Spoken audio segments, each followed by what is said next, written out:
नमस्कार, IVN24 news में हूँ मुकेश सखिया आपको हार्दिक स्वागत करूँ છું। સૌપ્રથમ જોઈએ આજના મુખ્ય સમાચાર। ગુરુ પૂર્ણિમાની આસ્થાસભર ઉજવણી। કોંગો રોગચાળાને નાથવા ડોક્ટરો સજ્જ। જૂનાગઢ મહિલા મંડળે વૃદ્ધાશ્રમ શરૂ કર્યું। ગુરુ પૂર્ણિમાની પૂર્વ સંધ્યાએ ભવનાથ મંદિરે મહાઆરતી અને વીરપુર પાસે ગંભીર અકસ્માત। હવે જોઈએ સમાચારો વિગતવાર। સૌરાષ્ટ્ર સહિત દેશભરમાં ગુરુ પૂર્ણિમાની આસ્થાસભર ઉજવણી થઈ રહી છે। ગિરિવર ગિરનાર ક્ષેત્રમાં લાખો શ્રદ્ધાળુઓ ભક્તિ ભજન અને ભોજનનો લાભ લઈ રહ્યા છે। જૂનાગઢના રામટેકરી, ભવનાથ મંદિર, લંબે હનુમાન મંદિર અને ગુરુ ગોરક્ષનાથના મંદિરોમાં સેવકગણો ઉમટી પડ્યા છે।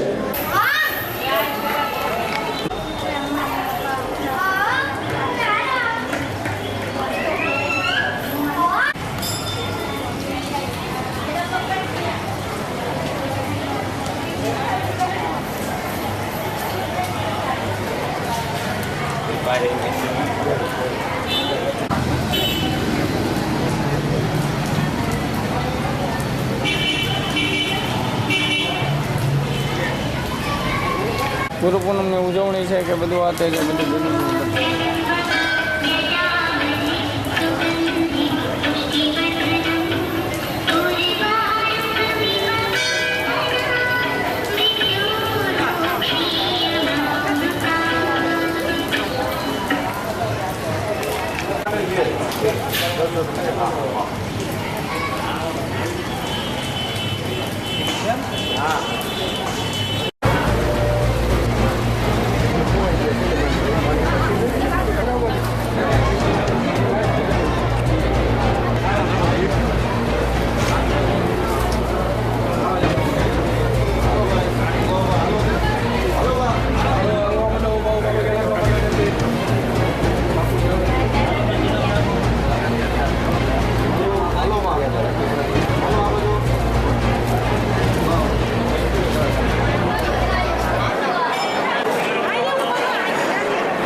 શૂટિંગ.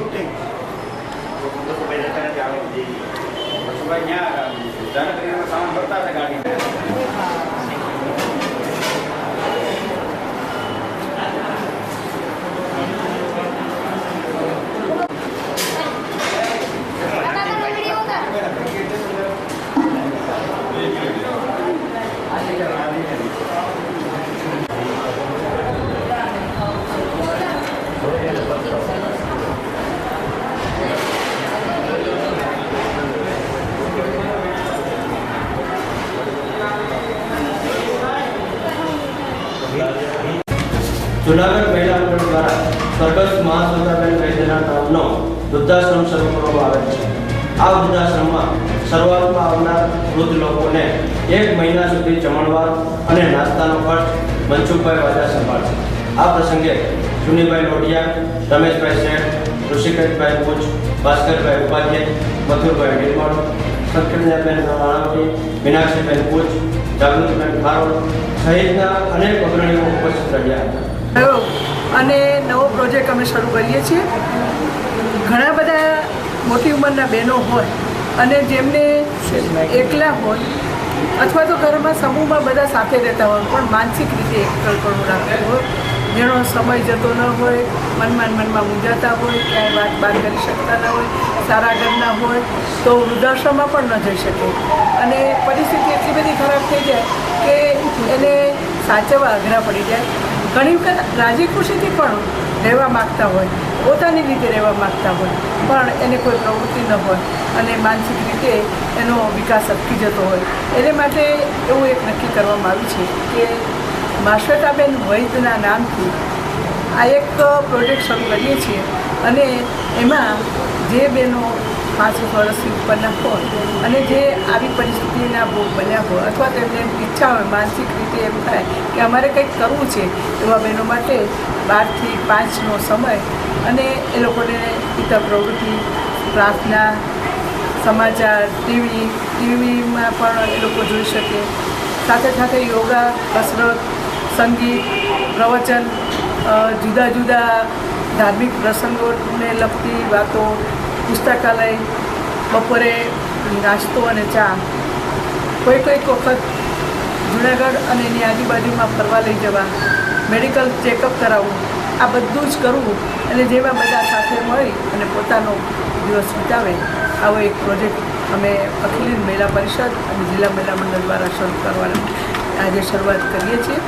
એમાં બધાનો સહકાર મળી રહેશે એવી અપેક્ષા છે અને આ બહેનોને પણ સંપૂર્ણ રીતે આનંદ મળે અને એમનો જે માનસિક રીતે ભાંગી પડ્યા હોય એમાં પણ એને સ્વસ્થતા મળે એવો અમારો આગ્રહ છે.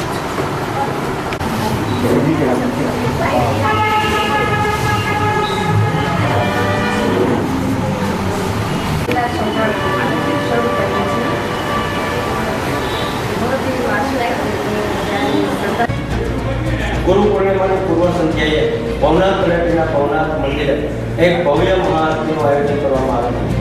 આ મહાઆરતીમાં ભાવિકો વિશાળ સંખ્યામાં ઉપસ્થિત રહી ભોળાનાથને પ્રાર્થના કરી.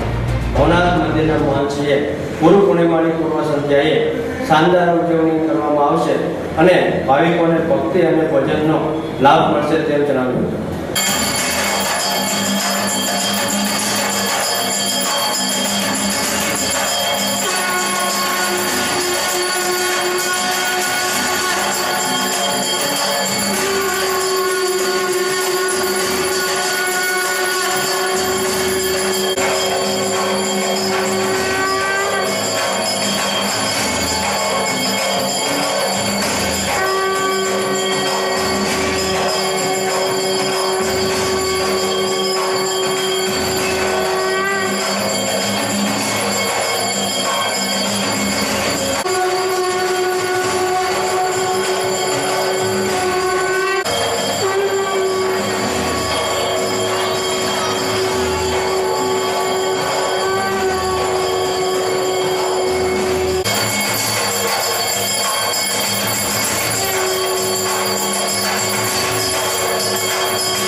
શરૂ થતાં ગિરનાર ક્ષેત્રના અધિષ્ઠાતા સમા ભવનાથ મંદિરના મહંતશ્રીએ ન્યૂઝ ચેનલને શુભેચ્છા પાઠવી આ ચેનલ હરહંમેશ પ્રગતિના પંથે આગળ વધતી રહે તેવા આશીર્વાદ પાઠવેલ હતા.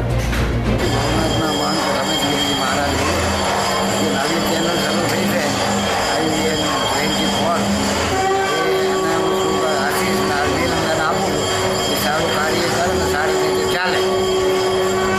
એને મારા આશીર્વાદ છે. આશીર્વાદથી સારી ચેનલો ચાલે અને ખૂબ કામ મળે.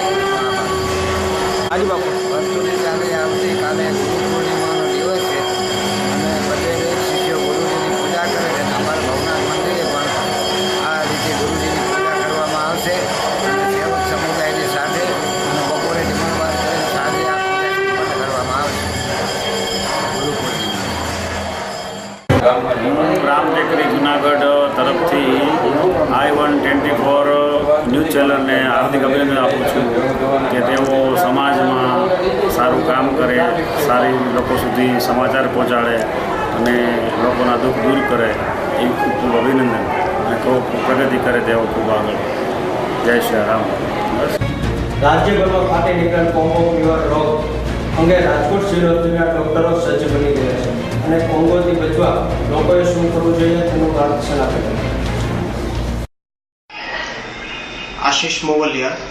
આજે આપણે કોંગો ફીવર વિશે થોડી માહિતી જોઈશું. કોંગો ફીવર અત્યારે ગુજરાતના ગામમાં ફેલાયેલો છે ત્યારે બહુ ચિંતા કરવાની જરૂર નથી, કારણ કે કોંગો ફીવર એટલો બધો ઝડપથી ફેલાતો નથી. એને આપણે ફેલાતો રોકી શકીએ છીએ. એના માટે આપણે થોડા ઉપાયો કરવા પડે છે. પણ પહેલાં આપણે રોગ વિશે થોડી માહિતી લઈશું. આ રોગ છે એ આપણે જે પશુપાલન કરીએ છીએ એ પશુઓના જે ઈતરડી લાગેલી હોય છે એના દ્વારા ફેલાય છે અને પશુમાં રોગ આવ્યા પછી એ રોગને જો માણસને સાથે કોન્ટેક્ટમાં આવે પશુ તો એ માણસની અંદર રોગ ફેલાય છે. અને કોંગો ફીવરના કેસમાં 75% સુધીના કેસ છે એ સાધ્ય છે. બહુ 25 થી 30% કેસની અંદર જ કોમ્પ્લિકેશન ઊભા થઈ શકે છે. અને ક્રિમિયન કોંગો ફીવરના લક્ષણોમાં જનરલી સામાન્ય આપણે જે શરદી તાવના ફ્લૂના લક્ષણો જે જોવા મળે છે એવા જ લક્ષણો જોવા મળે છે. એની અંદર કોઈ ગભરાવાની જરૂર નથી. એની અંદર આપણે જો સિવિલ હોસ્પિટલમાં જઈને રિપોર્ટ કરાવીએ તો એ લોકો રિપોર્ટ કરી આપે છે અને એનો જો પોઝિટિવ રિપોર્ટ હોય તો ત્યાં ટ્રીટમેન્ટ માટે સિવિલ હોસ્પિટલમાં દાખલ થવું પડે છે. એ લોકોનું ત્યાં આઇસોલેશન વોર્ડ હોય છે જેના હિસાબે આ રોગ બીજા વ્યક્તિઓમાં ફેલાય નહીં અને ત્યાં ઓબ્ઝર્વેશનમાં રાખવામાં આવે છે. અને આ રોગના જે વાયરસ છે એનો રિપોર્ટ ફક્ત હ્યુમન વાયરોલોજી ઇન્સ્ટિટ્યૂટ પૂનામાં જ થાય છે અને બીજી કોઈ સામાન્ય લેબોરેટરીમાં થતો નથી. અને આ રોગની અંદર મુખ્ય કોમ્પ્લિકેશનમાં શરીરમાંથી લોહી નીકળવાનું ચાલુ થાય છે, મુખ્ય કોમ્પ્લિકેશન હોય છે. બાકીના સામાન્ય લક્ષણો છે એ સામાન્ય ટ્રીટમેન્ટથી જ નાબૂદ થઈ જતા હોય છે. એવું નથી કે દરેક કોંગો વાયરસના રોગમાં માણસનું મૃત્યુ થાય છે. એટલે ગભરાવાની કે ચિંતા કરવાની કોઈ જરૂર નથી. જો સામાન્ય ફ્લૂના લક્ષણો 1-2 દિવસમાં નથી જતા અથવા તો તમારી આજુબાજુના કોઈ કોંગોના રોગવાળા વ્યક્તિઓ જો હોય તો તમે એના પ્રિકોશન લઈને ડૉક્ટરને બતાવી શકો અથવા તો તમારી નજીકની સરકારી હોસ્પિટલમાં તમે એનો સંપર્ક કરી અને ત્યાં ડૉક્ટરને બતાવીને તમે એની ટ્રીટમેન્ટ લઈ શકો છો. મોટાભાગના કેસમાં 8 થી 9 દિવસની અંદર આના લક્ષણો જતા રહેતા હોય છે. બાકી કોઈ કોમ્પ્લિકેટેડ કેસ હોય તો એની હોસ્પિટલની અંદર ટ્રીટમેન્ટ થઈ શકે છે. એટલે આ રોગથી ગભરાવાની જરૂર નથી અને ચિંતા કર્યા વગર તમે તમારા નજીકની સરકારી હોસ્પિટલની મુલાકાત લઈને ત્યાં ટ્રીટમેન્ટ લઈ શકો છો. આ રોગને આપણે રોકવા માટેના અમુક ઉપાયો કરી શકીએ છીએ. રોગને આવતો અટકાવવા માટે આપણે જે પશુઓને રાખતા હોય છે એની અંદર ઈતરડીઓ નથી હોતી એનું ધ્યાન રાખવું પડે છે અને જો હોય તો એને મારવા માટેના ઉપાયો કરવા પડે છે. પશુઓ જ્યાં રહેતા હોય છે એની આજુબાજુની જગ્યાઓને શુદ્ધ કરી રાખવી જોઈએ અને માણસે આખી બાઈના કપડાં અને સંપૂર્ણ શરીર ઢંકાય એવા કપડાં પહેરવા જોઈએ જેથી ઈતરડી શરીર ઉપર લાગી શકે નહીં. અને શરીરનું ખાસ ઓબ્ઝર્વેશન કરવું જોઈએ કે કોઈ જગ્યાએ ઈતરડી લાગી હોય ને એના જો લક્ષણો દેખાય અને જો આવા તાવ આવવાના લક્ષણો થતા હોય ફ્લૂના તો આપણે ડૉક્ટરને બતાવી અને એની સમયસર ટ્રીટમેન્ટ લઈ શકીએ છીએ. અત્યારે આ રોગ માટેની પરફેક્ટ ટ્રીટમેન્ટ બીજી કાંઈ નથી પણ એને ઓબ્ઝર્વેશનમાં રાખવાનો હોય છે. એટલે આ રોગને અટકાવવા માટે આપણે જે ઉપાયો કરી શકીએ એ આપણા માટે સારામાં સારો ઉપાય છે આ રોગથી બચવા માટે. આ રોગના સામાન્ય લક્ષણો ફ્લૂના લક્ષણો જેવા જ હોય છે, જેમ કે શરદી થવી, તાવ આવવો, માથું દુખવું, પેટમાં દુખવું, ઉલટી ઉપકા થવા, ઝાડા થવા, શરીર દુખવું, સાંધાઓમાં દુખાવો થવો, સ્નાયુમાં દુખાવો થવો, આ જે સામાન્ય ફ્લૂના લક્ષણો હોય છે એવી જ રીતના લક્ષણો આ વાયરસની અંદર જોવા મળે છે. એટલે આ વાયરસના કોઈ બીજા અલગ લક્ષણો નથી હોતા, પણ અમુક કિસ્સાઓની અંદર જેમાં લોહી નીકળવાની શક્યતાઓ હોય છે, જે વધારે પડતા રોગગ્રસ્ત થયેલા લોકો હોય છે, એની અંદર આ વાયરસના હિસાબે શરીરમાં કોઈ પણ ભાગમાંથી લોહી નીકળવાની શક્યતા રહે છે. એટલે ધારો કે ઉલટી થતી હોય તો ઉલટીની સાથે લોહી નીકળે, અથવા તો નસકોરી ફૂટે, અથવા તો શરીરના ચામડીની અંદરના ભાગમાં, નીચેના ભાગમાં લોહી નીકળતું હોય, અથવા તો પછી ઝાડાની વાટે લોહી નીકળતું હોય, અથવા તો કાળો મળ આવતો હોય, આવા લક્ષણો જોવા મળે છે.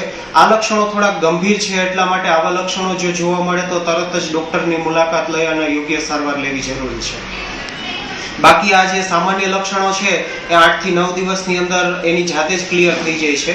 આ રોગ થયા ફ્લૂના લક્ષણો દેખાય ત્યારે વચ્ચે તમારે સામાન્ય રીતના પાણી વધારે પીવું, હળવો ખોરાક લેવો, બહુ બહાર હવામાં ન નીકળવું, ઘરની અંદર રહેવું, અને બીજા લોકો જે સ્વસ્થ છે એનાથી દૂર રહેવું, કે આપણો રોગ એને લાગીને, આપણો ચેપ એને લાગી ન શકે, એના માટેના ધ્યાન રાખવું જોઈએ. આપના ધંધા વ્યવસાયની આકર્ષક અને અસરકારક જાહેરાત અમારા ઇન્ડિયા વિઝન 24 ન્યૂઝ કેબલ નેટવર્કમાં આપવા માટે સંપર્ક કરો. જુનાગઢ ઓફિસ, ધારા કોમ્પ્લેક્સ, બસ સ્ટેન્ડ સામે, હોટલ વિશાલા નીચે, બીજો માળ, જુનાગઢ. અમારા મોબાઈલ નંબર છે 9426604928, 9574734788. રાજકોટ જિલ્લાના પ્રખ્યાત પરિણામ એવા વેદપુર જલારામ પાસે હાઈવે ઉપર એક ગંભીર અકસ્માત થતા આ અકસ્માતમાં અનેક લોકો ઘાયલ થયા હતા.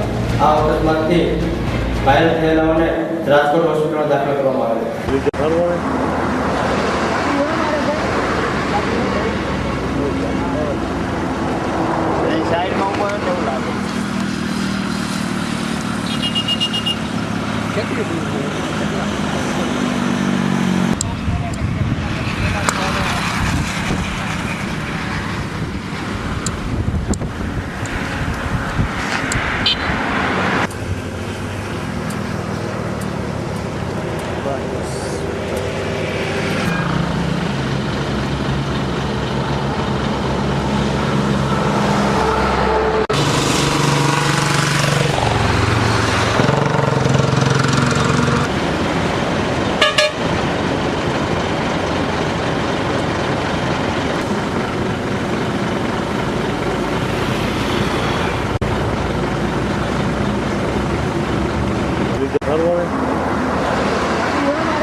અમે 5 જણા અમદાવાદથી જુનાગઢ જતા હતા. રસ્તામાં વીરપુર ઉપર અકસ્માત સર્જાયો. એમાં ઝાડવામાંથી અચાનક ગાય રોડ ઉપર આવી ગઈ. એમાં ડિવાઈડર કૂદી અને ગાડી અહીંયા નીચે ઉતરી ગઈ. કોઈને ઈજા નથી થઈ. મેહુલભાઈ નટુભાઈ સાવલિયા. પવનાર બીચ ક્ષેત્રમાં આવેલ પૌરાણિક નવ્ય હનુમાનજી મંદિરે નવ હનુમાન ચાલીસાનું સુંદર અને આસ્થાભેર આયોજન કરવામાં આવેલ હતું. આ હનુમાન ચાલીસામાં ભાગ લેવા અનેક ભક્તો ઉમટી પડ્યા હતા.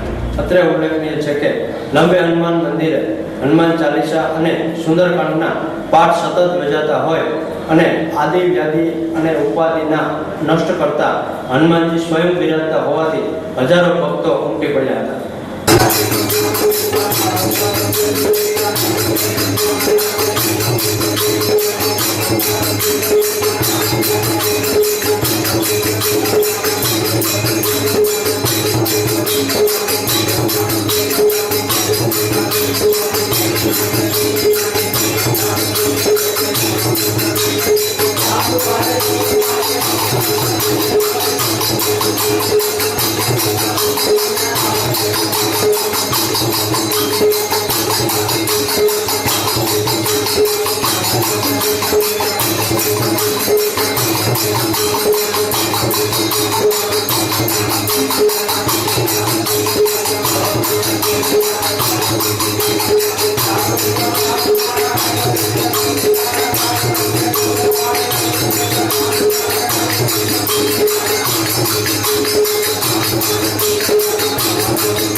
દરેક જિલ્લા, તાલુકા અને એરિયા વિસ્તારોમાં નીડર, ઉત્સાહી અને ખંતીલા યુવતીઓને પત્રકાર બનવા માટેની સુવર્ણ તક ઝડપવા આજે જ સંપર્ક કરો.